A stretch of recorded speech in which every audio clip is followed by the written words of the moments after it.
Samantala, naglaan naman po ng mahigit 58 milyong pisong proyektong pangkabuhayan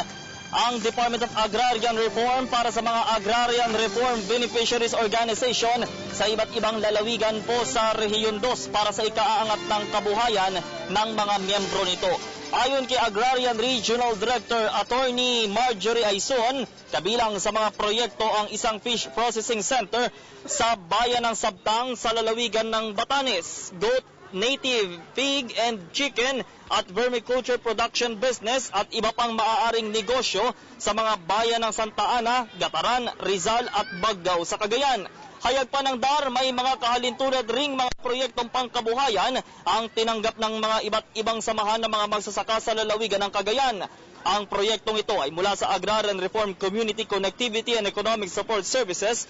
ng ahensya na layong maibaba ang insidente ng kahirapan sa mga agrarian reform communities sa buong bansa.